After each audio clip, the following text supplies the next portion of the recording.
కూరలో కరివేపాకే అని తీసి పారేయకండి. దీని గొప్పదనం తెలిసిన సౌందర్య నిపుణులు సైతం ఇప్పుడు కరివేపాకు నూనెల దగ్గర నుంచి షాంపుల వరకు ఎన్నో ఉత్పత్తులు తీసుకొస్తున్నారు.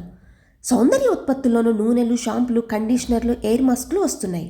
బరువు తగ్గాలనుకునే వారు పొద్దున్నే కరివేపాకు తింటే ఎంతో మంచిది.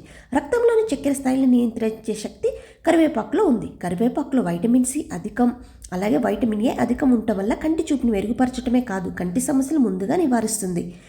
కరివేపాకు వాసన పీల్చితే ఒత్తిడి, మానసిక ఆందోళనలు తగ్గుతాయట. కరివేపాకులు చర్మాన్ని, జుట్టుని ఆరోగ్యంగా, అందంగా ఉంచే యాంటీ ఆక్సిడెంట్లు అధికం.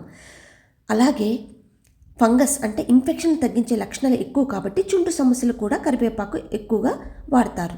ఒకటా రెండా ఇలా చెప్తూ పోతే కరివేపాకులో ఎన్నెన్నో లాభాలు. కాబట్టే ఇంట్లో చేసుకునే రకరకాల వంటలతో పాటు మార్కెట్లోని కరివేపాకుతో తయారు చేసిన పొడులు, బిళ్ళలు, బిస్కెట్లు అన్నీ అవైలబుల్ ఉంటున్నాయి. ఇంత తెలిసాక, ఇన్ని అందుబాటులో ఉన్నాక కరివేపాకును తీసి పారేస్తారా?